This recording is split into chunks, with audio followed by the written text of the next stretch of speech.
안녕하세요. 명언 읽어주는 남자 꽃선비입니다. 살아가면서 삶의 지침서가 될 만한 위인들이나 유명 인사들의 명언을 읽어드리겠습니다. 이번 영상은 전 미국 대통령 도널드 레이건의 어록 30가지입니다.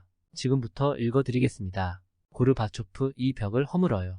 정부의 첫 번째 의무는 국민을 보호하는 것이지 국민의 목숨을 담보로 하는 것이 아니다.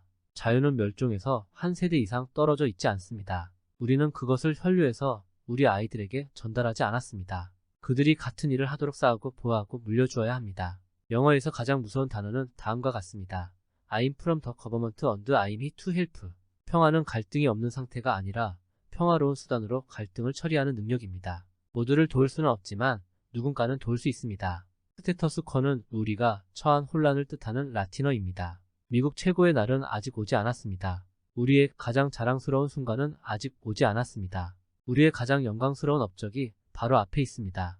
영어에서 가장 무서운 9단어는 나는 정부에서 왔으며 돕기 위해 여기에 있습니다. 정부가 제한되지 않는 한 사람은 자유롭지 않다는 것을 사람들에게 다시 한번 상기시켜 주기를 바랍니다. 여기에는 물리 법칙처럼 명확하고 예측 가능한 명확한 원인과 결과가 있습니다. 정부가 확장됨에 따라 자유가 축소됩니다. 미래는 소심한 사람의 것이 아닙니다. 용감한 자의 것입니다. 국무회의가 있더라도 국가 비상사태가 발생하면 언제든지 각성하라는 명령을 남겼습니다. 쉽지 않은 답변이 있지만 간단한 답변이 있습니다. 우리는 도덕적으로 옳다고 알고 있는 일을 할 수 있는 용기를 가져야 합니다. 나는 인간이 선하고 옳은 것이 결국에는 항상 승리할 것이며 모든 사람에게 목적과 가치가 있다는 것을 마음속으로 압니다. 가장 위대한 지도자는 반드시 가장 위대한 일을 하는 사람이 아닙니다. 그는 사람들이 가장 위대한 일을 하도록 만드는 사람입니다. 우리는 모든 인간 생명의 가치를 감소시키지 않고는 인간 생명의 한 범주인 태아의 가치를 감소시킬 수 없습니다. 우리는 법이 어길 때마다 범법자가 아니라 사회가 유죄라는 생각을 거부해야 합니다. 각 개인이 자신의 행동에 책임을 져야 한다는 미국의 교훈을 회복할 때입니다. 현재 위기에서 정부는 우리 문제 해결책이 아닙니다. 정부가 문제입니다. 우리가 우리나라를 사랑한다면 동포도 사랑해야 합니다. 최고의 마음은 정부에 있는 것이 아닙니다. 그런 사람이 있다면 비즈니스가 그들을 앗아갈 것입니다. 찾을 수 있는 최고의 사람들과 함께하고 권한을 위임하고 결정한 정책이 실행되는 한 간섭하지 마십시오.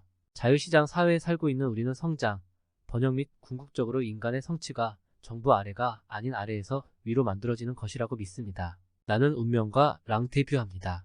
내일 실현의 유일한 한계는 오늘의 의심입니다. 나는 훌륭한 커뮤니케이터는 아니지만 훌륭한 것을 전달합니다. 미래는 현재와 매우 비슷하지만 더 길기만 합니다. 미국의 치유를 위해 하나님께 의지하고 그분에 대한 신뢰를 재확인할 시간이 왔습니다. 사실은 완고한 것입니다. 식량을 구할 수 없기 때문에 이 나라에서 여전히 사람들이 굶주리고 있다는 사실을 믿기 어렵습니다.